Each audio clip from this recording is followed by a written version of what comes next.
ଆପଣ କହୁଛନ୍ତି ଡକ୍ଟର ହେବେ, ଇଞ୍ଜିନିୟର ହେବେ, ବିଜନେସ୍ କରିବେ, ବହୁତ ପଇସା କମେଇବେ। ମୁଁ ମୁମ୍ବାଇରେ ବର୍ତ୍ତମାନ ରହୁଛି।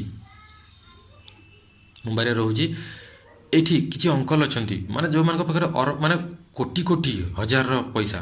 ତାଙ୍କର ଯେତେବେଳେ ମୁଁ ପାର୍ଟିରେ ଯାଇଥାଏ, ଦେଖିଥାଏ ସେମାନେ ଟିକେ ଟିକେ ହୁଇସ୍କି ନେଉଥାନ୍ତି, ପିଉଥାନ୍ତି। ମୁଁ ତାଙ୍କୁ ପଚାରେ, ଅଙ୍କଲ ମୋତେ ଗୋଟେ କଥା କହିବେ କି? ଆପଣ ବର୍ତ୍ତମାନ ଏଇଠି ବସିଛନ୍ତି, ମୁଁ ଅଲଗା ଅଛି, ସମସ୍ତେ ଦୁରିଆରେ ଅଛନ୍ତି। ମୋତେ ଗୋଟେ କଥା କହିବେ, ଆପଣଙ୍କ ପାଖରେ ଏତେ ପଇସା ଅଛି, ଏତେ ଧନ ଅଛି, ମାନେ ହଜାର ହଜାର କୋଟିର ଆପଣଙ୍କ ସମ୍ପତ୍ତି ଏଇ ମୁମ୍ବାଇ ସିଟି ଉପରେ, ଆପଣ ସୁଖୀ ଅଛନ୍ତି ତ? ହୃଦୟରେ କହିବେ ଗୋଟେ ଜିନିଷ, ଆପଣ ସୁଖୀ ଅଛନ୍ତି ତ? ଖୁସିରେ ଅଛନ୍ତି ତ? ମୋ ଆଖି ସାମ୍ନାରେ ସେମାନେ ଆଜ୍ଞା ସେ ହୁଇସ୍କି ଗ୍ଲାସ୍ଟି ଧରିଥିବେ, ଟେବୁଲ୍ ଉପରେ ରଖିଦେଇ କାନ୍ଦିବା ଆରମ୍ଭ କରିବେ। ଆପଣ ଜଣଙ୍କୁ ପଚାରିବେ ଆପଣଙ୍କ ଜୀବନର ଲକ୍ଷ୍ୟ କ'ଣ? ସିଏ କହିବ ମୁଁ ଡାକ୍ତର ହେବା ମୋର ଲକ୍ଷ୍ୟ। ଠିକ୍ ଅଛି, ଆପଣ କହିବେ ଠିକ୍ ହେଲା, ତୁ ଶତ ଭାବରେ ଭବିଷ୍ୟତରେ ଡାକ୍ତର ହବୁ, କିନ୍ତୁ ତୋତେ ପଇସା ପତ୍ର କିଛି ଦିଆହେବ ନାହିଁ। ପଇସା ପତ୍ର ତୋତେ କିଛି ମିଳିବ ନାହିଁ। ଧନ ତୋତେ କିଛି ମିଳିବ ନାହିଁ, ପଇସା ପତ୍ର ମିଳିବ ନାହିଁ। ଏବେ କହ ତୁ ଡାକ୍ତର ହବୁ? ସେ ନାକ ଟେକିଦେବ, ଆଜ୍ଞା ନା ନା ନା ନା, ମୁଁ ଡାକ୍ତର ହେବି ନାହିଁ। ଆପଣ ପଚାରିବେ, ଆରେ ତୁ ତ ବର୍ତ୍ତମାନ କହୁଥିଲୁ ତୋର ଲକ୍ଷ୍ୟ ହେଉଛି ଡାକ୍ତର ହେବା, ପୁଣି ମନା କାହିଁ କରୁଛୁ?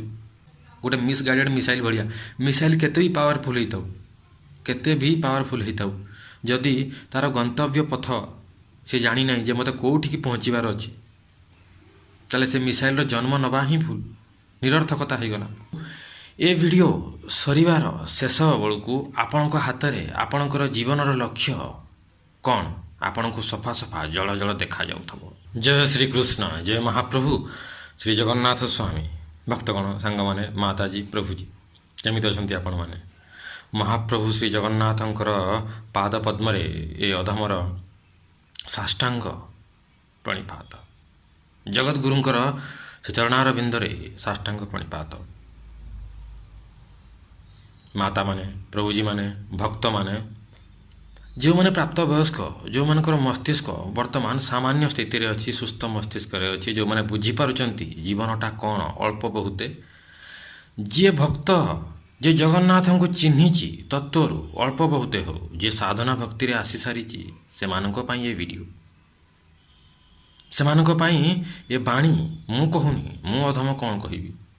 ଯାହା 4 ବେଦ, 18 ପୁରାଣ, 108 ଉପନିଷଦ, ମହାପ୍ରଭୁ ଶ୍ରୀ ଜଗନ୍ନାଥ ଯାହା କହିଛନ୍ତି, ଯାହା ଗୁରୁର ବାଣୀ, ଯାହା ବେଦର ବାଣୀ, ତାହା ହିଁ ମୁଁ ଆପଣଙ୍କ ସାମ୍ନାରେ ରଖିବି। ଆଉ ଏ ଜ୍ଞାନକୁ ପାଇସାରିଲା ପରେ ଆପଣ ଚିନ୍ତା କରିବେ, ଆପଣଙ୍କ ପାଖରେ ଭୟ ବୋଲି ଗୋଟେ ଜିନିଷ ନଥିବ। ଆପଣଙ୍କୁ ଏ ଭିଡ଼ିଓ ସରିବାର ଶେଷ ବେଳକୁ ଆପଣଙ୍କ ହାତରେ ଆପଣଙ୍କର ଜୀବନର ଲକ୍ଷ୍ୟ କ'ଣ ଆପଣଙ୍କୁ ସଫା ସଫା ଜଳ ଜଳ ଦେଖାଯାଉଥିବ। ଭକ୍ତଗଣ, ସାଙ୍ଗମାନେ, ମାତାଜୀ, ପ୍ରଭୁଜୀ, ଯେଉଁମାନେ ୟଙ୍ଗଷ୍ଟର୍ସ, ଯେଉଁମାନଙ୍କର ରକ୍ତ ବର୍ତ୍ତମାନ ଗରମ ଅଛି, ଯୁବାବସ୍ଥାରେ ଅଛନ୍ତି, ତାଙ୍କ ମନରେ ବର୍ତ୍ତମାନ ଭାୟୋଲିନ୍ ବାଜୁଥିବ, ଝିଅଟିଏ ଦେଖିଲେ ହୃଦୟରେ ଫିଲ୍ମୀ ଗୀତ ବାଜୁଥିବ, ଆଶା ଆକାଂକ୍ଷା, ବହୁତ ସ୍ୱପ୍ନ ଥିବ, ତାଙ୍କ ପାଇଁ ଏ ଭିଡ଼ିଓ ନୁହେଁ। ଜୀବନର ସତ୍ୟତାକୁ ଯେଉଁମାନେ ଜାଣିସାରିଛନ୍ତି, କାହିଁକିନା ଜଗନ୍ନାଥ, ମହାପ୍ରଭୁ ଶ୍ରୀ ଜଗନ୍ନାଥ, ଭଗବାନ ଶ୍ରୀକୃଷ୍ଣ, ଯେତିକି ବୈଷ୍ଣବ ଗୁରୁ ଅଛନ୍ତି, ସେମାନେ କହୁଛନ୍ତି ଦୁଃଖାଳୟ ଶାଶ୍ୱତମ ଚିତ୍ୟମ ନିତ୍ୟମ ଲୋକମ। ଏ ଜାଗା ହେଉଛି ଦୁଃଖାଳୟ, ଏଠି ଦୁଃଖ ମିଳେ। ଇଏ ଅଚିତ୍ୟ, ଚିତ୍ୟ ନୁହେଁ, ପରମାନେଣ୍ଟ ନୁହେଁ। ଯେଉଁଟା ପରମାନେଣ୍ଟ ନୁହେଁ ସେଇଟା ଟେମ୍ପୋରାରୀ। ଆଉ ଟେମ୍ପୋରାରୀ ଜିନିଷ ସହିତ ଯଦି ଆପଣ ଆସକ୍ତି କରିବେ, ଆପଣଙ୍କୁ ଦୁଃଖ ହିଁ ମିଳିବ।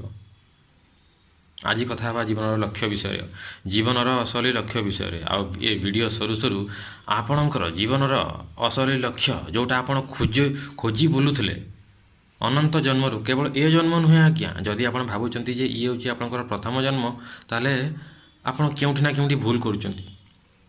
ଇଏ ଆପଣଙ୍କ ଜୀବନର ପ୍ରଥମ ଜନ୍ମ ନୁହେଁ, ଇଏ ଆପଣଙ୍କର ପ୍ରଥମ ମଣିଷ ଜନ୍ମ ମଧ୍ୟ ନୁହେଁ। ଅନନ୍ତ ବାର, ଅନନ୍ତ ଥର ଆପଣ ମନୁଷ୍ୟ ଜନ୍ମ ପାଇସାରିଛନ୍ତି। ଜୀବନର ଲକ୍ଷ୍ୟ, ଯେକୌଣସି ଆପଣ ଜିନିଷକୁ ଦେଖନ୍ତୁ, ତାକୁ ସୃଷ୍ଟି କରିବା ପଛରେ କୌଣସି ନା କୌଣସି ମୁଖ୍ୟ ଲକ୍ଷ୍ୟ ରହିଛି। ଗୌଣ ଲକ୍ଷ୍ୟ ତ ରହିଛି, କିନ୍ତୁ ମୁଖ୍ୟ ଲକ୍ଷ୍ୟ ମଧ୍ୟ ରହିଛି। ଏଇ ଯେଉଁ ଫୋନ୍ଟି ଆଜ୍ଞା ମୁଁ ଧରିଛି, ଆପଣଙ୍କ ସହିତ କଥାବାର୍ତ୍ତା କରୁଛି, ଯିଏ ବି ଆକୁ ସୃଷ୍ଟି କରିଛି, ବନେଇଛି, ଆପଣ କେମିତି ଭାବିପାରୁଛନ୍ତି ଯେ ବିନା ଲକ୍ଷ୍ୟରେ, ବିନା ପର୍ପସ୍ ବିନା ଉଦ୍ଦେଶ୍ୟରେ ଇଏ ଏଇ ଫୋନ୍ଟିକୁ ତାକୁ ସେ ବନେଇଥିବ, କିଛି ନା କିଛି ଉଦ୍ଦେଶ୍ୟ ତ ଥିବ। ଆଉ କେତେଜଣ ଭାବୁଛନ୍ତି ଯେ ଯିଏ ଏଇ ଫୋନ୍ଟି ବନେଇଛି ସିଏ ଅକଲମନ୍ଦ ମାନେ ବୁଦ୍ଧିମାନ କିମ୍ବା ମୂର୍ଖ। ନିଶ୍ଚିତ ଭାବରେ ସେ ବୁଦ୍ଧିମାନ, ଆକୁ ବନେଇଛି ମାନେ କୌଣସି ପର୍ପଜ୍ ନେଇକି ବନେଇଛି। ଆଜି ଆମେ ଦେଖୁନାହାନ୍ତି ମୁହଁ ଉଠେଇକି ଯଦି ଆମେ ଯିବା ଯେ ଆମେ ଗୋଟେ ଫୋନ୍ ବନେଇବୁ, ଆମେ କ'ଣ ବନେଇ ପାରିବା? ଏତେ ସହଜ କଥା ହେଇଛି। ଯିଏ ତା'ର ଟ୍ରେନିଂ ନେଇଛି, ଶିଖିଛି, ସିଏ ଏ ଫୋନ୍ଟିକୁ ତିଆରି କରିପାରିବ। ଆଉ ଏ ଫୋନ୍ର କିଛି ପର୍ପଜ୍ ଅଛି, ଲକ୍ଷ୍ୟ ଅଛି। ସେଇଭଳିଆ ଆଜ୍ଞା ଏ ଆଖିର କିଛି ଲକ୍ଷ୍ୟ ଅଛି। ଯିଏ ବି ବନେଇଛି, କଥା ହେବା କିଏ ବନେଇଛି ଆପଣମାନେ ସବୁ ଜାଣିପାରୁଥିବେ, ଯେତେ ସବୁ ସାଧନା ଭକ୍ତିରେ ଅଛନ୍ତି ମାତାଜୀ ପ୍ରଭୁଜୀ। ଏ ନାକ କେଉଁଥିପାଇଁ ବନା ହେଇଛି? କିଛି ଲକ୍ଷ୍ୟ ଅଛି ୟାର। ଏ ପାଟି କ'ଣ ପାଇଁ ବନା ହେଇଛି? ଲକ୍ଷ୍ୟ ଅଛି। ଏମିତିକି ଏଇ ଯେଉଁ ନିଶ ଦେଖୁଛନ୍ତି ଆଜ୍ଞା, ମା' ମାନଙ୍କର ନିଶ କାହିଁ ଉଠେ ନାହିଁ, ପୁରୁଷମାନଙ୍କର କାହିଁ ଉଠେ? ଏହାର କିଛି ଲକ୍ଷ୍ୟ ଅଛି କି? ନିଶ୍ଚିତ ଭାବରେ ଏହାର ଲକ୍ଷ୍ୟ ଅଛି। ବିନା ଲକ୍ଷ୍ୟରେ, ବିନା କାରଣରେ, ବିନା ଉଦ୍ଦେଶ୍ୟରେ କୌଣସି କାମ ହୁଏ ନାହିଁ। ଗାଈଟିଏ ଜନ୍ମ ନେଇଛି, କିଛି ଲକ୍ଷ୍ୟ ଅଛି। ଆପଣ କେବେ ଚିନ୍ତା କରିଛନ୍ତି ଏ ଦେବୀ ଦେବତାର ଜନ୍ମ, ମନୁଷ୍ୟ ଶରୀରର ଜନ୍ମ, ଏ ଦେହ, ଏ ଗାଈ, ଛେଳି, ମେଣ୍ଢା, ପଶୁ, ପକ୍ଷୀ, ଗଛ, ପତ୍ର ଏସବୁ କାହିଁକି ଆସିଛନ୍ତି? କେଉଁଥିପାଇଁ ଆସିଛନ୍ତି? ଏ ସୃଷ୍ଟି କାହିଁକି ରଚନା ହେଇଛି? କେମିତି ଆସିଲା? କେବେ ଚିନ୍ତା କରିଛନ୍ତି ଆପଣ? କ'ଣ ଯେମିତି ନାହିଁ ସେମିତି ହେଇଗଲା? ମନ ଇଚ୍ଛା ହେଇଗଲା? ମନକୁ ହେଇଯିବ? ମନକୁ କୌଣସି କାମ ହୁଏନି ଆଜ୍ଞା। ଜଣକୁ ଯଦି ଆପଣ ପଚାରିବେ ଯେ ଏ କାମଟି ତୁ କାହିଁକି କରୁଛୁ? ମୋ ଇଚ୍ଛା ହେଲା ମୁଁ କଲି। ସିଏ ସିନା କହିଦେଉଛି କିନ୍ତୁ ସେ ବୁଝିପାରୁନାହିଁ ମନକୁ, ଇଚ୍ଛାକୁ କିଏ କରନ୍ତି ନାହିଁ। କଥା ହେବା ୟା ବିଷୟରେ। ଶେଷ ପର୍ଯ୍ୟନ୍ତ ମୁଁ ଆପଣଙ୍କୁ କହିବି ଯେ କାରଣଟି କ'ଣ, ଆମ ଜୀବନର ଉଦ୍ଦେଶ୍ୟ କ'ଣ।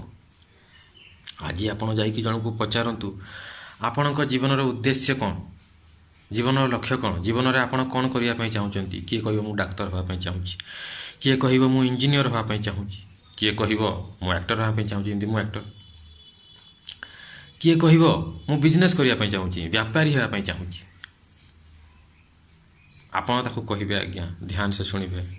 ଏ ଜିନିଷକୁ ଜୀବନ ସାରା ସାହିତ୍ୟିକ ରଖିଥିବେ। ଗୂଢ଼ ଜ୍ଞାନ ମୁଁ ଦେଉଛି, ଯେଉଁଟା ମହାପ୍ରଭୁ ଶ୍ରୀ ଜଗନ୍ନାଥ ସମସ୍ତ ବୈଷ୍ଣବ ଗୁରୁ ଏ କଥାକୁ କହନ୍ତି। ଆପଣ ଜଣଙ୍କୁ ପଚାରିବେ ଆପଣଙ୍କ ଜୀବନର ଲକ୍ଷ୍ୟ କ'ଣ, ସିଏ କହିବ ମୁଁ ଡାକ୍ତର ହେବା ମୋର ଲକ୍ଷ୍ୟ। ଠିକ୍ ଅଛି, ଆପଣ କହିବେ ଠିକ୍ ହେଲା, ତୁ 100% ଭାବରେ ଭବିଷ୍ୟତରେ ଡାକ୍ତର ହବୁ, କିନ୍ତୁ ତୋତେ ପଇସା ପତ୍ର କିଛି ଦିଆହେବ ନାହିଁ। ପଇସା ପତ୍ର ତୋତେ କିଛି ମିଳିବ ନାହିଁ। ଧନ ତୋତେ କିଛି ମିଳିବ ନାହିଁ, ପଇସା ପତ୍ର ମିଳିବ ନାହିଁ। ଏବେ କହ ତୁ ଡାକ୍ତର ହବୁ? ସେ ନାକ ଟେକି ଦେବ ଆଜ୍ଞା, ନା ନା ନା ନା ମୁଁ ଡାକ୍ତର ହେବି ନାହିଁ। ଆପଣ ପଚାରିବେ ଆରେ ତୁ ତ ବର୍ତ୍ତମାନ କହୁଥିଲୁ ତୋର ଲକ୍ଷ୍ୟ ହେଉଛି ଡାକ୍ତର ହେବା, ପୁଣି ମନା କାହିଁ କରୁଛୁ? ସିଏ ଭାବିବାକୁ ଲାଗିବ ଆଚ୍ଛା ଠିକ୍ ଅଛି, ତୁ ଡାକ୍ତର ହେବୁ, ଠିକ୍ ଅଛି, ତୋତେ ପଇସା ପତ୍ର ବି ଦିଆହେବ, ଠିକ୍ ଅଛି ହେଲା, କିନ୍ତୁ ତୋର ଦୁଇଟା ଗୋଡ଼ କାଟି ନିଆହେବ। କ'ଣ କହୁଛୁ କହ, ଡାକ୍ତର ହେବୁ ତୁ ବର୍ତ୍ତମାନ? ସେ କହିବ ନାଇଁ ନାଇଁ ନାଇଁ ନାଇଁ ମୁଁ ଡାକ୍ତର ହେବିନି। ଆରେ ତୁ ପା କହୁଥିଲୁ ତୋ ଜୀବନର ଲକ୍ଷ୍ୟ ହେଉଛି ଡାକ୍ତର ହେବା, ପୁଣି ମନା କାହିଁ କରୁଛୁ? ଏନି ହାଉ ଲକ୍ଷ୍ୟ ମାନେ କ'ଣ ଆଜ୍ଞା? Goal, target. ନିଶ୍ଚିତ ଭାବରେ ଆପଣ ଆର୍ଚେରୀ ଦେଖନ୍ତୁ, ଯେଉଁ ସର ଚଲାଯାଏ, ତୀର ଚଲାଯାଏ, କିମ୍ବା କ୍ରିକେଟ୍ ଖେଳ ଦେଖନ୍ତୁ, ଫୁଟବଲ୍ ଦେଖନ୍ତୁ, ଫୁଟବଲରେ ଗୋଟେ ଜିନିଷ ଥାଏ ଗୋଲ୍, ଗୋଲ୍ ପୋଷ୍ଟ। ଗୋଲ୍ ଦେଖିବେ ଆଜ୍ଞା ଗୋଟେ ଜାଗାରେ ସ୍ଥିର ଥାଏ, ସେ ଚେଞ୍ଜ ହୁଏନି। ଆପଣ ଫାଉଲ୍ କରିକି ମାରନ୍ତୁ, କିମ୍ବା ସେଠୁ ଆପଣ ସେଣ୍ଟରରୁ ମାରନ୍ତୁ, କିମ୍ବା ଆପଣ ପେନାଲ୍ଟିରେ ମାରନ୍ତୁ, ଯେମିତି ମାରନ୍ତୁ ଆପଣଙ୍କୁ ଗୋଲ୍ କରିବାକୁ ହିଁ ପଡ଼ିବ। ସିଏ ଆପଣଙ୍କର ଲକ୍ଷ୍ୟ। କ୍ରିକେଟର ସେଇଭଳିଆ ଆଜ୍ଞା, ଯଦି ଆପଣଙ୍କୁ ଲକ୍ଷ୍ୟ ଦିଆହେଇଛି ଯେ 111 ରନ୍ ଆପଣଙ୍କର ଲକ୍ଷ୍ୟ, ଆପଣ ଛକା ଚୌକା ପିଟିକି କରନ୍ତୁ, ୱାଇଡ୍ ନେଇକି କରନ୍ତୁ, ଦୌଡ଼ି ଦୌଡ଼ି ରନ୍ କରନ୍ତୁ, କେମିତି ବି କରନ୍ତୁ, ଆପଣଙ୍କୁ କରିବାକୁ ହିଁ ପଡ଼ିବ। ଲକ୍ଷ୍ୟ ଆପଣଙ୍କର 111 ରନ୍। ଏବେ ମୁଁ ଆପଣଙ୍କୁ ପଚାରିଥିଲି ଆପଣଙ୍କର ଲକ୍ଷ୍ୟ କ'ଣ, ଆପଣ କହିଲେ ଡାକ୍ତର ହେବା। ଲକ୍ଷ୍ୟ କେବେ ଚେଞ୍ଜ ହୁଏନି ଆଜ୍ଞା। ମୁଁ ଖାଲି ଏତିକି କଥା କହିଥିଲି ଯେ ଆପଣଙ୍କୁ ପଇସା ପତ୍ର ମିଳିବନି, ଆପଣ ସାଙ୍ଗେ ସାଙ୍ଗେ ମନା କରିଦେଲେ, ନା ନା ନା ଡାକ୍ତର ହେବା ତାହେଲେ ମୋ ଲକ୍ଷ୍ୟ ନୁହେଁ। ଲକ୍ଷ୍ୟ କେବେ ଚେଞ୍ଜ ହୁଏନି ଆଜ୍ଞା। ତାହେଲେ ଆଜି ପର୍ଯ୍ୟନ୍ତ ଆପଣ ଯାହା ବି କରୁଥିଲେ ଡାକ୍ତର ହେବା, ଯଦି ପଚାରୁଛି ଆପଣଙ୍କୁ ଯେ ଆପଣଙ୍କର ଲକ୍ଷ୍ୟ କ'ଣ, ଆପଣ କହୁଛନ୍ତି ଡାକ୍ତର ହେବା, ଇଞ୍ଜିନିୟର ହେବା, ଆକ୍ଟର ହେବା, ବିଜନେସମ୍ୟାନ୍ ହେବା, ତାହେଲେ ତ ଇଏ ଆପଣଙ୍କ ଲକ୍ଷ୍ୟ ନୁହେଁ। ଆପଣ ଭୁଲ ଲକ୍ଷ୍ୟ ପଛରେ ଗୋଡ଼େଇଥିଲେ, ଯେଉଁଟା ଆପଣଙ୍କର ଲକ୍ଷ୍ୟ ନୁହେଁ, ଯେଉଁଟା କେବଳ ଆପଣଙ୍କର ମାଧ୍ୟମ, ଜରିଆ, ହିନ୍ଦୀରେ ତାକୁ କୁହନ୍ତି ଜରିଆ, ମିଡ଼ିୟମ୍, ମାଧ୍ୟମକୁ ଆପଣ ଲକ୍ଷ୍ୟ ବୋଲି ଭାବି ନେଇଥିଲେ। ବର୍ତ୍ତମାନ ପର୍ଯ୍ୟନ୍ତ ତାହେଲେ ଆପଣ ଭୁଲ ରାସ୍ତାରେ ଯାଉଥିଲେ। ବର୍ତ୍ତମାନ ପର୍ଯ୍ୟନ୍ତ ଆପଣଙ୍କର ଯାହା ବି ବୟସ 20 ବର୍ଷ 15 ବର୍ଷ ହେଉ କିମ୍ବା ଯେଉଁମାନେ ପ୍ରାପ୍ତବୟସ୍କ ହେଲେଣି 50 ବର୍ଷ 60 ବର୍ଷ 40 ବର୍ଷ 35 ବର୍ଷ, ସେମାନେ ତ ଭୁଲ ରାସ୍ତାରେ ଯାଉଥିଲେ ଆଜ୍ଞା। କାହାକୁ ପଚାରନ୍ତୁ ତମ ଜୀବନର ଲକ୍ଷ୍ୟ କ'ଣ? ଶିକ୍ଷକ ହେବା ମୋର ଲକ୍ଷ୍ୟ। ଠିକ୍ ଅଛି, ତ ପଇସା ପତ୍ର କିଛି ଦିଆହେବନି, ଶିକ୍ଷକତା କରିବ? ନାଇଁ। ଆଚ୍ଛା ଠିକ୍ ଅଛି, ଶିକ୍ଷକତା ତୁମ ପଇସା ପତ୍ର ବି ଦିଆହେବ, ଶିକ୍ଷକ ବି ତୁମେ ହେଲ, କିନ୍ତୁ ତୁମର ଆଖି ଦୁଇଟା ନେଇ ନିଆହେବ, କିମ୍ବା ତୁମକୁ ବ୍ରେନ୍ ଟ୍ୟୁମର୍ ହେଇଯିବ, ମାନେ ଲାଷ୍ଟ ଷ୍ଟେଜ୍। ହେବେ ଆପଣ ଶିକ୍ଷକ? ସେ ନିଜେ ମନା କରିଦେବ, ନାଇଁ ଶିକ୍ଷକ ହେବିନି। ଏବେ ବା କହୁଥିଲେ ଆପଣଙ୍କର ଲକ୍ଷ୍ୟ ହେଉଛି ଶିକ୍ଷକତା କରିବା, ଶିକ୍ଷା ଦେବା। ପୁଣି ଚେଞ୍ଜ କେମିତି ହେଇଗଲା? ଲକ୍ଷ୍ୟ ତ କେବେ ଚେଞ୍ଜ ହେଉନି ଆଜ୍ଞା। ଟାର୍ଗେଟ୍, ଲକ୍ଷ୍ୟ, ଗୋଲ୍ କେବେ କ'ଣ ଚେଞ୍ଜ ହୁଏ କି? ନାହିଁ। ଯେମିତି ଫୁଟବଲ୍ କଥା କହିଲି, ଆପଣ ଫାଉଲ୍ କରିକି ମାରନ୍ତୁ, ପେନାଲ୍ଟିରେ ମାରନ୍ତୁ, ସେଣ୍ଟରରୁ ମାରନ୍ତୁ, ସେଣ୍ଟର ଫରୱାର୍ଡ଼କୁ ଟ୍ରାନ୍ସଫର କରିକି ମାରନ୍ତୁ, କିମ୍ବା ଗୋଲକିପର ସିଧା ମାରୁ ଅପୋଜିଟ୍ର ଗୋଲ୍ ପୋଷ୍ଟକୁ, ଗୋଲ୍ କରିବା ଆପଣଙ୍କର ଲକ୍ଷ୍ୟ। ଗୋଲ୍ କେବେ ଚେଞ୍ଜ ହୁଏନି ଆଜ୍ଞା। ତାକୁ ପାଇବାର ତରିକା, ଟେକ୍ନିକ୍ ଚେଞ୍ଜ ହେଇଯାଏ। ଆପଣ ଯେନ ତେନ ପ୍ରକାରରେ ସେ ଲକ୍ଷ୍ୟକୁ ପାଇବେ ଆପଣ। ଏବେ ବା କହୁଥିଲେ ଡାକ୍ତର ହେବା, ଶିକ୍ଷକ ହେବା, ଇଞ୍ଜିନିୟର ହେବା ମୋର ଲକ୍ଷ୍ୟ। ଯେନ ତେନ ପ୍ରକାର ଆପଣ ତାକୁ ପାଇବାକୁ ଚେଷ୍ଟା କରିବେ। ଏବେ ଖାଲି ଗୋଡ଼ ଦୁଇଟା କାଟିଦେଲି ବୋଲି କି ପଇସା ପତ୍ର ଦିଆହେବନି ବୋଲି ଆପଣ ଡକ୍ଟର ହେବେନି ନା ଶିକ୍ଷକ ହେବେନି? ଯଦି ଆପଣ ଚାହୁଁନାହାନ୍ତି ଶିକ୍ଷକ ହେବା ପାଇଁ, ଡକ୍ଟର ହେବା ପାଇଁ, ତାମାନେ ଆପଣଙ୍କୁ ଛୁଆବେଳୁ ଭୁଲ ରାସ୍ତା ଦେଖାହେଇଛି ଯେ ଆପଣଙ୍କ ଲକ୍ଷ୍ୟ କ'ଣ। ଆପଣ କହୁଛନ୍ତି ଆପଣଙ୍କର ଲକ୍ଷ୍ୟ ହେଉଛି ଡାକ୍ତର ହେବା, ଇଞ୍ଜିନିୟର ହେବା। ଚିନ୍ତା କରନ୍ତୁ, ଇଏ କ'ଣ ଆପଣଙ୍କର ଲକ୍ଷ୍ୟ ଥିଲା? ତାମାନେ ଆପଣଙ୍କ ଲକ୍ଷ୍ୟ ଆଉ କିଛି ଥିଲା, ଆପଣ ୟାକୁ ଲକ୍ଷ୍ୟ ବୋଲି ଭାବି ଦେଇଛନ୍ତି, ଆଜ୍ଞା ମୁଁ କହୁଛି, ମୋ ଆଖି ସାମ୍ନାରେ କଥା ହେଇଥିଲା। ଆଜିଠୁ 7-8 ବର୍ଷ ପୂର୍ବରୁ ମୋର ଜଣେ ବଡ଼ ଭାଇ ହିସାବରେ ହେବେ, ଖୁସି ହେଇକି ତାଙ୍କୁ କିରାଣୀ ଚାକିରିଟେ ମିଳିଛି। ତାଙ୍କୁ ଗୋଟେ କିରାଣୀ ଚାକିରି ମିଳିଛି। ତାଙ୍କ ବାପା ହେଉଛନ୍ତି ଆର୍ମିରେ ଅଛନ୍ତି, ଆର୍ମିରେ ମେଜର ଜେନେରାଲ। ବସିକି ପେପର ପଢ଼ୁଛନ୍ତି ତାଙ୍କ ବାପା। ତାଙ୍କ ପୁଅ ଆସିଲେ, କହିଲେ ବାପା ମୋତେ କିରାଣୀ ଚାକିରିଟେ ମିଳିଛି, ମୁଁ ବହୁତ ଖୁସି। ବାପା ରାଗିଗଲେ, କହିଲେ ମୁଁ ଗୋଟେ ଆର୍ମି ଜେନେରାଲ, ମେଜର ଜେନେରାଲ, ତୁ ମୋ ପୁଅ ଆକି କିରାଣୀ ଚାକିରି କରିବୁ? ବହୁତ ଯୁକ୍ତିତର୍କ ହେଲା। ପୁଅ କିଛି କହୁନଥାନ୍ତି, ବାପା ରାଗିଥାନ୍ତି। କିଛି ସମୟ ପରେ ଯେତେବେଳେ ବାପା ଶାନ୍ତ ହେଲେ ଟିକେ, ପୁଅ କହିଲା, ମୁଁ ବସିଛି ତାଙ୍କ ଘରେ ବସିଛି, ସିଏ ମୋଠୁ ବହୁତ ବଡ଼ ହେବେ, ଇଏ ପୁଅ, ଭାଇ ବୋଲି ତାଙ୍କୁ ଡାକୁଥିଲି। ଏବେ ତ ସିଏ କେଉଁଠି ଅଛନ୍ତି ଜାଣିନି। ସେତେବେଳକୁ ସିଏ କହିଥିଲେ ତାଙ୍କ ପିତାଙ୍କୁ, ବାପା ମୋତେ ଗୋଟେ କଥା କହିଲ, ଯଦି ମୁଁ କିରାଣୀଟେ ହେବି ତାମାନେ କ'ଣ ମୁଁ ଖୁସି ରହିବିନି? କେବଳ ମୁଁ ବଡ଼ ପୋଷ୍ଟରେ ରହିଲେ, ଅଧିକ ପଇସା ଇନକମ୍ କଲେ ଯାଇ ମୁଁ ଖୁସିରେ ରହିପାରିବି? ବାପାଙ୍କର ମୁଣ୍ଡ ଟିକେ ଶାନ୍ତ ଥିଲା, ତେଣୁକରି ସିଏ ବୁଝିପାରିଲେ। ସେ ମୁଣ୍ଡ ହଁ ଟଙ୍ଗାରି ଦେଲେ। ସିଏ ବର୍ତ୍ତମାନ କିରାଣୀ ତାଙ୍କୁ ଚାକିରି ସେତେବେଳକୁ ମିଳିଯାଇଥିଲା। ତାଙ୍କ ପିତା ବି ବୁଝିପାରିଥିଲେ। ଆପଣ ବି ବୁଝିପାରୁଥିବେ ଜୀବନର ଲକ୍ଷ୍ୟ କ'ଣ। ବିନା ଜୀବନର ଲକ୍ଷ୍ୟରେ ଆପଣ ଯଦି ମାଡ଼ି ଚାଲିଛନ୍ତି, ଆପଣ କେତେ ବଡ଼ ଭୁଲ କରିଛନ୍ତି ବୁଝନ୍ତୁ। କେତେ ବଡ଼ ପାୱାରଫୁଲ୍ ଗାଡ଼ି ହେଇଥାଉ ଆଜ୍ଞା, ସୁଜୁକି ହାୟାବୁସା 1300 ସିସିର ଗାଡ଼ି, ଆଖି ପିଛୁଡ଼ାକେ 100, ଘଣ୍ଟାକୁ 100 କିଲୋମିଟର ପ୍ରତି ଘଣ୍ଟାରେ ସିଏ ଯିବ। ତା'ର ଟପ୍ ସ୍ପିଡ଼, ସବୁଠାରୁ ଅଧିକତମ ସ୍ପିଡ଼ 300 କିଲୋମିଟର ପ୍ରତି ଘଣ୍ଟାରୁ ବି ଅଧିକ। କିନ୍ତୁ ଆଜ୍ଞା ସେ ଗାଡ଼ି ଯିଏ ଧରିଛି ତାକୁ ପଚାରିବେ, ତୁ କେଉଁଠିକି ଯିବୁ? ଏଇଠି ଠିଆ ହେଇଛୁ, ଯିବୁ କେଉଁଠିକି? ତୋର ଟାର୍ଗେଟ୍ କ'ଣ, ଲକ୍ଷ୍ୟ କ'ଣ? ସିଏ ଯଦି କହିବ ମୋର ଲକ୍ଷ୍ୟ କିଛି ନାହିଁ, ମୁଁ ଖାଲି ଇଆଡ଼େ ସିଆଡ଼େ ବାତ୍ରା ଭଳିଆ ବୁଲିବି, ତାହେଲେ ସେ ଯେଉଁ ସ୍ପିଡ଼ ଗାଡ଼ି ଧରିଛି ସୁଜୁକି ହାୟାବୁସା, ଘଣ୍ଟାକୁ 300 କିଲୋମିଟର ସ୍ପିଡ଼ରେ ଯିବା ଗାଡ଼ି, ତାହେଲେ ବି ତାର କିଛି ଲକ୍ଷ୍ୟ ମାନେ ଫାଇଦା ହେବନି। କାହିଁକିନା ତାର ଜୀବନର ମାନେ ସେ ଗାଡ଼ିକୁ କେଉଁଠିକି ଯିବ ତାର ଲକ୍ଷ୍ୟ ନାହିଁ। ଗୋଟେ ଗାଡ଼ି ମିସାଇଲ୍ ଭଳିଆ। ମିସାଇଲ୍ କେତେ ବି ପାୱାରଫୁଲ୍ ହେଇଥାଉ, ଯଦି ତାର ଗନ୍ତବ୍ୟ ପଥ ସେ ଜାଣିନାହିଁ ଯେ ମୋତେ କେଉଁଠିକି ପହଞ୍ଚିବାର ଅଛି, ତାହେଲେ ସେ ମିସାଇଲ୍ର ଜନ୍ମ ନେବା ହିଁ ଭୁଲ, ନିରର୍ଥକତା ହେଇଗଲା। ସେମିତି ଆଜ୍ଞା ଆମକୁ ଏଇ ଯେଉଁ, ଆମେ ତ ଶରୀର ନୁହନ୍ତି, ଆମେ ତ ଆତ୍ମା। ଏଇ ଯେଉଁ ଶରୀର ଆମକୁ ମିଳିଛି, କେଉଁଥିପାଇଁ ମିଳିଛି? କେଉଁ ଲକ୍ଷ୍ୟଟି ହାସଲ କରିବା ପାଇଁ ମିଳିଛି? କେଉଁ ଉଦ୍ଦେଶ୍ୟକୁ ହାସଲ କରିବା ପାଇଁ ଆମକୁ ଏ ଦେହଟି ମିଳିଛି? କେବେ ଚିନ୍ତା କରିଛନ୍ତି? ଆପଣ କହୁଛନ୍ତି ଡକ୍ଟର ହେବେ, ଇଞ୍ଜିନିୟର ହେବେ, ବିଜନେସ୍ କରିବେ, ବହୁତ ପଇସା କମେଇବେ। ମୁଁ ମୁମ୍ବାଇରେ ବର୍ତ୍ତମାନ ରହୁଛି। ଏଇଠି କିଛି ଅଙ୍କଲ ଅଛନ୍ତି, ମାନେ ଯେଉଁମାନଙ୍କ ପାଖରେ ମାନେ କୋଟି ହଜାରର ପଇସା। ତାଙ୍କର ଯେତେବେଳେ ମୁଁ ପାର୍ଟିରେ ଯାଇଥାଏ, ଦେଖିଥାଏ ସେମାନେ ଟିକେ ହ୍ୱିସ୍କି ନେଉଥାନ୍ତି, ପିଉଥାନ୍ତି। ମୁଁ ତାଙ୍କୁ ପଚାରେ, ଅଙ୍କଲ ମୋତେ ଗୋଟେ କଥା କହିବେ କି? ଆପଣ ବର୍ତ୍ତମାନ ଏଇଠି ବସିଛନ୍ତି, ମୁଁ ଅଲଗା ଅଛି, ସମସ୍ତେ ଦୁରିଆରେ ଅଛନ୍ତି। ମୋତେ ଗୋଟେ କଥା କହିବେ, ଆପଣଙ୍କ ପାଖରେ ଏତେ ପଇସା ଅଛି, ଏତେ ଧନ ଅଛି, ମାନେ ହଜାର କୋଟିର ଆପଣଙ୍କ ସମ୍ପତ୍ତି ଏ ମୁମ୍ବାଇ ସିଟି ଉପରେ, ଆପଣ ସୁଖୀ ଅଛନ୍ତି ତ? ହୃଦୟରେ କହିବେ ଗୋଟେ ଜିନିଷ, ଆପଣ ସୁଖୀ ଅଛନ୍ତି ତ? ଖୁସିରେ ଅଛନ୍ତି ତ?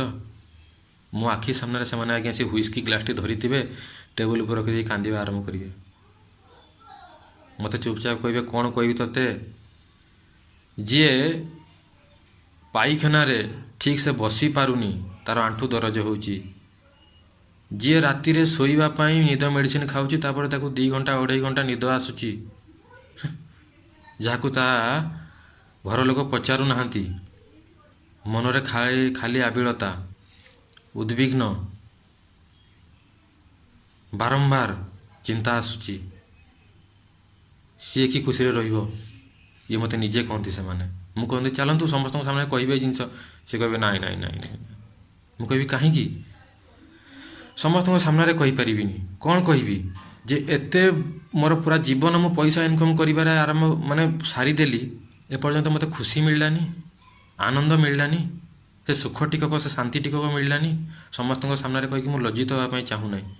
ମୁଁ ପଚାରିବି ଏବେ ତାହେଲେ କ'ଣ କରିବି ଆପଣ? ଏବେ ଆହୁରି କିଛି କରିବି, ଇଲେକ୍ସନରେ ଠିଆ ହେବି, ଆହୁରି ବଡ଼ ବଡ଼ ବିଜନେସ୍ କରିବି, ହେଇପାରେ ଏ ବୃଦ୍ଧ ବୟସରେ ମୁଁ ବାହା ହେଇପାରେ, କିନ୍ତୁ ମୁଁ ସୁଖ ଚାହୁଁଛି ଭାଇ, ପୁଅ, ମୁଁ ସୁଖ ଚାହୁଁଛି। କ'ଣ ବୁଝେଇବି ୟାଙ୍କୁ ଆଜ୍ଞା?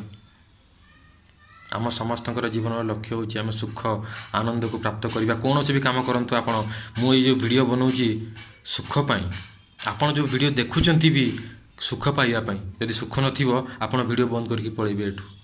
ଇଏ ହେଉଛି ଆମ ଜୀବନର ଲକ୍ଷ୍ୟ। ବ୍ରହ୍ମା ଯିଏ ସମ୍ପୂର୍ଣ୍ଣ ରୂପରେ ବୁଦ୍ଧିର ତିଆରି, ଆମର ବୁଦ୍ଧି ଟିକେ ମୁଣ୍ଡ ଭିତରେ ଅଛି, ସେ ବି ବେଳେବେଳେ କାମ କରେ, ବେଳେବେଳେ କରେ ନାହିଁ। ଦୁନିଆର ସବୁଠାରୁ ବୁଦ୍ଧିମାନ ବ୍ୟକ୍ତି ସେ ହେଉଛନ୍ତି ବ୍ରହ୍ମା। ତାଙ୍କର ସମ୍ପୂର୍ଣ୍ଣ ଶରୀର ଚତୁର୍ମୁଖୀ ବ୍ରହ୍ମା, ଏ ଚତୁର୍ଯୁଗର ଆମ ବ୍ରହ୍ମାଣ୍ଡର ବ୍ରହ୍ମା, ସିଏ କହୁଛନ୍ତି ଆନନ୍ଦ ବ୍ରହ୍ମେତି ବ୍ରଜାନାଥ। ଆମେ ସମସ୍ତେ ଆନନ୍ଦ ସୁଖକୁ ଚାହୁଁଛନ୍ତି, ଆମେ ସମସ୍ତେ ଆନନ୍ଦ ସୁଖକୁ ଚାହୁଁଛନ୍ତି, କିନ୍ତୁ ସେ ଆନନ୍ଦ ସୁଖ କିଏ? ଜଗନ୍ନାଥ, କୃଷ୍ଣ, ବଳରାମ, ରାମ, ନରସିଂହ, ବାମନ, ଯେକୌଣସି ବିଷ୍ଣୁ ତତ୍ତ୍ୱ ଆପଣ ନେଇପାରନ୍ତି। ଆଜ୍ଞା ସୁଖ ଆମେ କାହିଁକି ଚାହୁଁଛନ୍ତି? ଇଏ ଆମ ପ୍ରକୃତି, ଆମକୁ ଚାହିଁବାକୁ ପଡ଼ିବ, ଆମ ପାଖରେ ରାସ୍ତା ନାହିଁ। ପ୍ରତି ସେକେଣ୍ଡରେ ଆମେ ସୁଖ ଚାହୁଁଛନ୍ତି, ପ୍ରତି ମୁହୂର୍ତ୍ତରେ।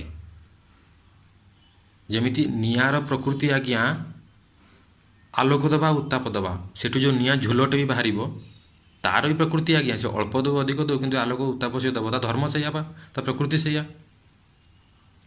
ତେଣୁକରି ଆମେ କିଏ ଆଜ୍ଞା? ଆମେ ହେଉଛନ୍ତି ଆତ୍ମା। ଆମର ସମ୍ପର୍କ ସେ ପରମାତ୍ମା ସହିତ। ପରମାତ୍ମା ସେ ଭଗବାନ ହେଉଛନ୍ତି ଅଜନ୍ମା, ଆମେ ବି ଅଜନ୍ମା। ସିଏ ଆମଠୁ ସିନିୟର ନୁହନ୍ତି। ସିଏ ଯେବେଠୁ ଅଛନ୍ତି ଅନନ୍ତ ଜନ୍ମରୁ, ଆମେ ବି ଅନନ୍ତ ଜନ୍ମରୁ ଅଛନ୍ତି।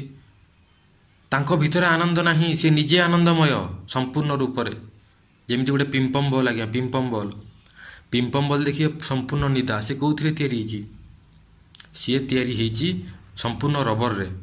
କେବଳ ତିଆରି ହେଇନି ସମ୍ପୂର୍ଣ୍ଣ ରବରରେ, ତା ଭିତରେ ରବର ନାହିଁ, ସିଏ ହିଁ ସମ୍ପୂର୍ଣ୍ଣ ରବର।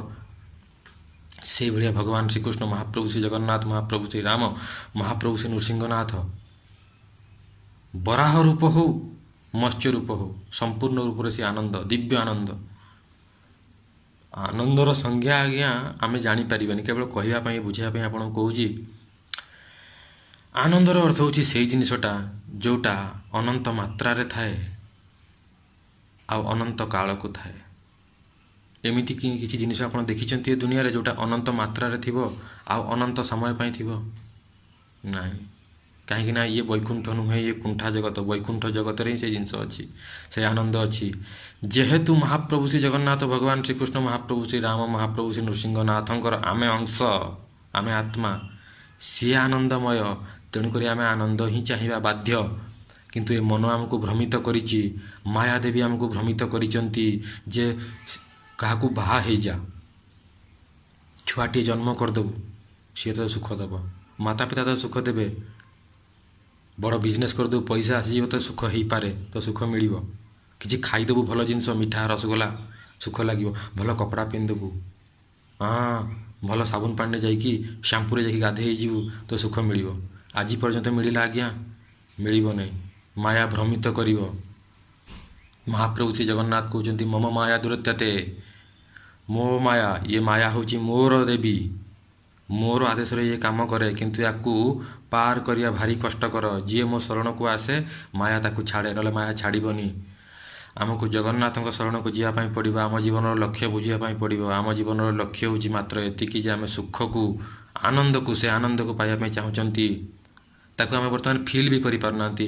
ସାଧାରଣ ଭାଷାରେ ଯଦି କହିବି ତାକୁ କହନ୍ତି ମଜା। ଆମ ସାଧାରଣ ଭାଷାରେ ତାକୁ ମଜା ବୋଲି ଆପଣ ବୁଝିପାରିବେ, ଯେଉଁଟାକି ଆନନ୍ଦର ଗୋଟେ ବିକୃତ ରୂପ। ସ୍ତ୍ରୀ ସହିତ ସମ୍ଭୋଗ କରୁଛନ୍ତି, ସଂସାର କରୁଛନ୍ତି, ମଜା ମିଳୁଛି, ସିଏ ଆନନ୍ଦ ନୁହେଁ। ଆପଣ ଛୋଟ ଛୁଆରେ ଜନ୍ମ ହେଇଛି, ତାକୁ ଗେଲ କଲେ, ମଜା ମିଳିଲା, ସିଏ ଆନନ୍ଦ ନୁହେଁ। ତାକୁ ଆପଣ ସୁଖ ବୋଲି କହିପାରନ୍ତି। ଆନନ୍ଦ ବର୍ତ୍ତମାନ ଆମେ ଫିଲ୍ କରିପାରୁନାହାନ୍ତି, କାହିଁକିନା ଅନନ୍ତ ଜନ୍ମରୁ ଆମେ ମହାପ୍ରଭୁ ଶ୍ରୀ ଜଗନ୍ନାଥଙ୍କ ପଟୁ ମୁହଁ ଫେରେଇକି ଅଛନ୍ତି। ସେ ନୀଳାଦ୍ରି ଲୋକ, ସେ ବୈକୁଣ୍ଠ ଲୋକ, ସେ ଗୋଲୋକ ଧାମକୁ ଆମକୁ ପୁଣି ଫେରିଯିବାକୁ ପଡ଼ିବ। ଆନନ୍ଦ ସେଠି ଅଛି, ଏଠି ନାହିଁ। କିନ୍ତୁ ଯେପର୍ଯ୍ୟନ୍ତ ଏଠି ଅଛନ୍ତି, ଆମର ପ୍ରତ୍ୟେକ କର୍ମ ଜଗନ୍ନାଥଙ୍କ ସହିତ ଜଡ଼ିତ ହୋଇକି ରହିବା ଦରକାର। କୃଷ୍ଣଙ୍କ ସହିତ ଯୋଡ଼ି ହୋଇକି ରହିବା ଦରକାର, କୃଷ୍ଣ ଚେତନାରେ ରହିବା ଦରକାର। ତେବେ ଯାଇ ଆମେ ଆନନ୍ଦକୁ ପ୍ରାପ୍ତ କରିପାରିବା। ଆମ ଜୀବନର ଲକ୍ଷ୍ୟ ହେଉଛି ସେହି ଆନନ୍ଦ ପ୍ରାପ୍ତ କରିବା।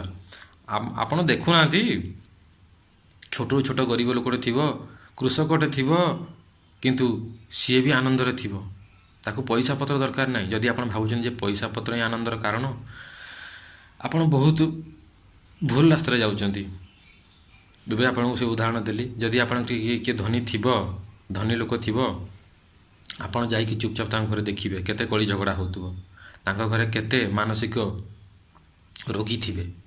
ଶୋଇବା ପାଇଁ ସେ ମେଡ଼ିସିନ ଖାଉଥିବେ। ଆଜ୍ଞା, ଶୋଇବା ପାଇଁ ଗୋଟେ କୁକୁରକୁ ଦେଖିଛନ୍ତି? କେବେ ଶୋଇବା ପାଇଁ ମେଡ଼ିସିନ ଖାଏ ସିଏ? ଗୋଟେ ରିକ୍ସାବାଲାକୁ ଦେଖନ୍ତୁ, ଏତେ ଖଟି ଥିବ, ଅବଶ୍ୟ ଟିକେ ମଦ ପିଉଥିବ, ମାଲ ପାଣି ଟିକେ ପିଉଥିବ, କିନ୍ତୁ ଶୋଇବା ପାଇଁ କେବେ ମେଡ଼ିସିନ ଖାଏ ନାହିଁ ସିଏ। ଆଜ୍ଞା, ଯଦି ଆପଣ ଏତେ ଧନ ଅର୍ଜନ କଲେ ଏଇଥିପାଇଁ ଯେ ଶୋଇବା ପାଇଁ ମେଡ଼ିସିନ ଖାଇବି, ତାହେଲେ ସେ ଧନର କ'ଣ ମହତ୍ତ୍ୱ? ଆଜ୍ଞା, ଜୀବନର ଲକ୍ଷ୍ୟ କ'ଣ ଧନ ଅର୍ଜନ କରିବା? ନା ଖାଇବା, ପିଇବା, ଶୋଇବା?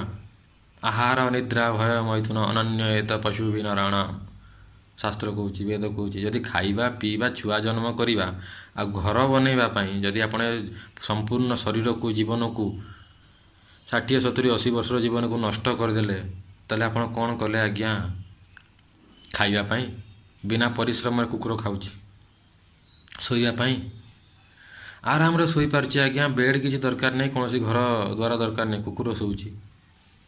ଭୟ ଆପଣଙ୍କୁ ଲାଗୁଛି, ମୈଥୁନ, କୁକୁର ଖାଲି ଭୋ ଭୋ ଭୋକିଦେବେ, ମାଇ କୁକୁର ପଳେଇ ଆସିବ ମୈଥୁନ କ୍ରିୟା କରିବା ପାଇଁ। ଆମକୁ ଏଇ 4ଟା ଜିନିଷ କରିବା ପାଇଁ କେତେ ମେହନତ କରିବା ପାଇଁ ପଡ଼ୁଛି, କେତେ ପାଠ ପଢ଼ିବା ପାଇଁ ପଡ଼ୁଛି, ତାପରେ ଯାଇକି ଆମକୁ ମିଳୁଛି। କେବେ ଚିନ୍ତା କରିଛନ୍ତି? ତାମାନେ କ'ଣ ଏଇ ଜିନିଷ ପାଇଁ ଆମ ଜନ୍ମ ହେଇଥିଲା? ପଶୁପକ୍ଷୀ ତ ବିନା ଚେଷ୍ଟାରେ ତାକୁ ପାଇଯାଉଛନ୍ତି। ମଣିଷ ଯଦି ଏଇ ଚେଷ୍ଟା କରିବା ପାଇଁ ସିଏ ଯଦି ଜନ୍ମ ନେଇଛି, ତାହେଲେ ମଣିଷ ଜୀବନ ଆମର ଧିକ୍। ତାହେଲେ ମଣିଷର ଶ୍ରେଷ୍ଠତା କେଉଁଠି ରହିଲା? ଆଜ୍ଞା, ମଣିଷର ଶ୍ରେଷ୍ଠତା ହେଉଛି ଏହି ଶରୀରରେ ସେ ଭଗବତ ପ୍ରାପ୍ତି କରିପାରିବ, ନିଜ ଘରକୁ ଫେରିପାରିବ, ଯେଉଁଟା ଦେବୀ ଦେବତା ବି କରିପାରିବେ ନାହିଁ, କସ୍ମିନ୍ କାଳେ କରିପାରିବେ ନାହିଁ। ତେଣୁକରି ଦେବୀ ଦେବତା ବି ତାଙ୍କର ସେ ଦିବ୍ୟ ଶରୀର ପାଇସାରିଲା ପରେ କହନ୍ତି, ଭୁଲ ହେଇଗଲା।